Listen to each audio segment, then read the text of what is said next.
Assalamualaikum warahmatullahi wabarakatuh. Alhamdulillahirabbil alamin wassalatu wassalamu ala asrofil anbiya'i wal mursalin wa ala alihi washabihi ajmain. Segala puji bagi Allah yang telah memberikan kita rahmat serta karunia serta kesehatan sehingga pada saat ini kita masih mengikuti pembelajaran seperti mana biasanya. Walaupun pembelajarannya hanya bisa kita lakukan dengan media sosial. Apa kabar anak ustazah pada hari ini? Oke, baik, ustazah doakan semoga anak ustazah dalam keadaan sehat dimanapun berada, semoga kondisinya tetap terjaga. Baik anak ustazah, seperti biasa ustazah akan menyampaikan sebuah hadis. Nah, hadisnya itu diriwayatkan oleh Muslim. Nah, hadisnya yang berbunyi adalah man ghassana falaysa minna, yang artinya barang siapa yang melakukan kecurangan maka dia tidak termasuk ke dalam golongan kami. Nah, ingat anak ustazah, golongan kami di sini adalah golongan Nabi Muhammad. Jadi kalau kita melakukan kecurangan berarti kita tidak termasuk ke dalam golongan Nabi Muhammad. Nah, oleh sebab itu marilah kita sama-sama senantiasa menjauhi perbuatan curang. Nah, contohnya adalah anak-anak ustazah, salah satu contoh yang sering terjadi itu adalah curang ketika dalam ujian. Nah, kalau ada ujian berarti ada namanya kecurangan. Nah, kecurangan di sini adalah berupa mencontek. Padahal anak ustazah semuanya sudah mengetahui bahwasanya mencontek itu adalah perbuatan yang tidak baik. Terkadang hal seperti itu kita anggap sepele. Padahal itu akan mendatangkan dampak yang tidak baik kepada kita di masa depannya. Nah, oleh sebab itu anak ustazah, marilah kita sama-sama menjauhi perbuatan mencontek. Nah, bagi anak ustazah, seperti biasa sebelum pembelajaran dimulai, ustazah harap antum sudah mengikuti dan mempersiapkan alat tulisnya dengan baik. Seperti biasa ketika ada latihan, selain dikerjakan di Google Form, antum juga harus mencatatnya kembali di buku catatan. Baik, sebelum pembelajaran dimulai, marilah kita bersama-sama berdoa, memohon kepada Allah semoga ilmu yang kita peroleh nanti bermanfaat bagi kita semuanya. Baik anak ustazah, kita mulai pembelajaran kita yaitu tentang menemukan ide pokok dari laporan pengamatan. Nah, pada saat pembelajaran dimulai, ustazah harap antum dalam keadaan fokus mendengarkan penjelasan yang akan ustazah sampaikan. Baik anak ustazah, kita lanjut. Nah, sebelumnya ustazah ingin tanya kepada antum semua, apakah antum tahu apakah itu laporan pengamatan? Nah, laporan pengamatan di sini anak ustazah telah ustazah jelaskan pada pekan kemarin. Nah, kali ini sedikit ustazah ingin menyinggung tentang laporan pengamatan. Artinya ustazah ingin mengulang kembali apa itu laporan pengamatan. Nah, laporan pengamatan adalah tulisan yang berisi hasil pengamatan. Pengamatan di sini adalah pengamatan terhadap suatu hal yang diamati. Nah, jadi laporan pengamatan itu adalah tulisan yang berisi hasil pengamatan terhadap suatu hal yang diamati. Baik anak ustazah, kita lanjut. Nah, yang selanjutnya ustazah akan bahas tentang apa itu ide pokok. Nah, ide pokok ini juga sudah ustazah jelaskan pada pekan yang kemarin. Jadi sini sedikit ustazah akan mengingatkan kembali bahwasanya ide pokok itu adalah masalah utama yang dibahas atau yang diungkapkan dalam sebuah bacaan. Nah, di dalam ide pokok anak ustazah itu terbagi lagi menjadi 3 bagian. Nah, atau keberadaan ide pokok itu ada 3. Yang pertama, dia itu berada di awal paragraf. Nah, awal paragraf dinamakan dengan deduktif. Yang kedua, itu dinamakan dengan akhir paragraf.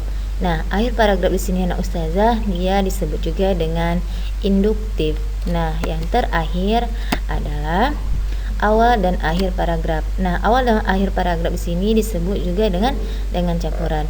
Nah, jadi keberadaan suatu ide pokok itu dia bisa berada di awal, bisa berada di akhir, dan dia juga bahkan bisa berada di awal dan di akhir. Nah, jadi ketika kita ingin menemukan ide pokok, kuncinya itu kita harus membaca sebuah teks itu dari awal dengan akhir. Oke, baik, kita lanjutkan. Nah, selanjutnya di dalam bahasa Indonesia, ide pokok itu dia memiliki beberapa nama lain dari ide pokok. Nah, sekarang perhatikan nama lain dari ide pokok. Anak ustazah bisa perhatikan bagan yang telah ustazah siapkan. Nah, nama lain dari ide pokok itu dia ada gagasan utama, pikiran pokok, gagasan pokok, dan yang terakhir adalah pokok pikiran. Nah, kelima nama tersebut terkadang digunakan di dalam sebuah pertanyaan. Nah, terkadang di pertanyaan itu sering digunakan, yaitu adalah gagasan utama atau pikiran utama. Nah, sebenarnya gagasan utama, pikiran pokok, gagasan pokok dan pokok pikiran itu sama, yaitu ide pokok. Cuman cara penyebutannya atau nama lain dari ide pokok itu ada 5 yang telah ustazah sebutkan.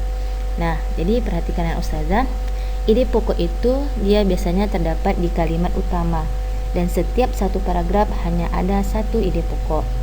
Nah, salah satu yang perlu antum ingat itu adalah anak ustazah, kalimat utama bisa ada di kalimat pertama, bisa pula dia berada pada kalimat terakhir, atau bahkan dia berada pada kalimat pertama dan kalimat terakhir.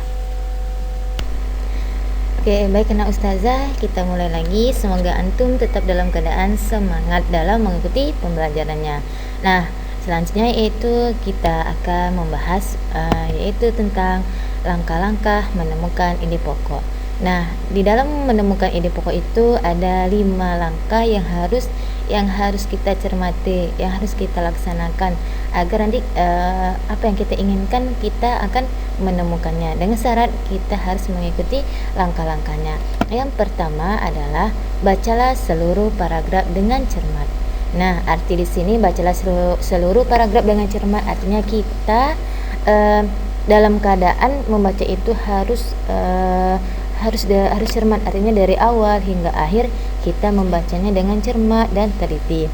Nah, yang kedua yaitu cermati kalimat pertama hingga akhir. Nah, jadi ketika membaca itu jangan baca di awal, di tengahnya dilewatkan, terus lanjut lagi di akhir. Nah, kalau seperti itu nanti kita tidak akan menemukan ide pokok itu beradanya di mana. Nah, selanjutnya yaitu yang ketiga, bacalah kalimat demi kalimat. Nah, maksud bacalah kalimat demi kalimat di sini adalah yaitu antum dituntut yaitu untuk mampu menemukan ide pokok paragraf. Nah, dalam suatu paragraf, ide pokok biasanya terletak di awal, di akhir, atau awal dan akhir paragraf. Nah, oleh sebab itu kita harus setiap membaca tuh harus dipahami, artinya setiap kata itu tidak boleh tertinggal. Jadi bacalah kalimat demi kalimat. Yang keempat yaitu tandai ide pokok tiap paragraf. Nah, jadi kalau paragrafnya ada 5, jadi setiap paragraf itu tandai apa ide pokok yang dibahas. Yang terakhir yaitu tandai info penting dalam tiap paragraf. Nah, tandai ide pokok tiap paragraf dengan tandai info penting dalam tiap paragraf itu hampir sama maknanya. Jadi kuncinya ketika kita ingin menemukan ide pokok, kita harus mengikuti 5 langkah yang telah ustazah sampaikan. Jadi 5 langkah dalam menemukan ide pokok, silakan perhatikan bagan yang telah ustazah siapkan. Oke, baik anak ustazah, setelah kita mengetahui kelima langkah untuk menemukan ide pokok, kita akan langsung praktek ya. Nah, jadi praktek di sini bagaimana cara kita untuk menemukan ide pokok. Nah, jadi ustazah harap antum bisa mengikuti pembelajarannya dengan baik. Nah, sekarang perhatikan contoh yang telah ustazah buat. Nah, ayo sama-sama kita baca contohnya. Orang yang akan pensiun tidak perlu stres. Pensiun berarti tidak bekerja, tetapi mendapat gaji. Dengan tidak berdinas, berarti mereka tidak memiliki beban pikiran terhadap pekerjaan dan banyak waktu luang untuk bersantai. Kalau waktu luang itu diisi dengan kegiatan positif, tentu orang tidak akan terkena stres. Nah, Jadi dari paragraf yang telah ustazah tampilkan, yang telah kita baca sama-sama, coba ustazah tentukan di mana letak ide pokoknya. Dia di awal kah, di tengah kah, atau di akhir? Nah, ayo. Jadi ide pokok dari paragraf tersebut adalah, nah perhatikan ya ustazah, yang ustazah garis bawah itu adalah ide pokoknya. Nah, berarti ide pokoknya berada di awal paragraf, yaitu orang yang akan pensiun tidak perlu stres, atau bisa juga antum membuatnya seperti ini, tidak perlu stres saat menghadapi pensiun. Nah, itulah ide pokoknya. Nah, itulah materi yang bisa ustazah sampaikan. Mudah-mudahan antum bisa memahaminya dengan baik. Jika ada yang kurang dimengerti, silakan ditanyakan ke ustazah. Baik, sebelum pembelajaran kita tutup, marilah kita sama-sama membacakan doa kafaratul majelis. Subhanakallahumma wa bihamdika asyhadu an la ilaha illa anta astaghfiruka wa atubu ilaik. Ustazah akhiri, Assalamualaikum warahmatullahi wabarakatuh.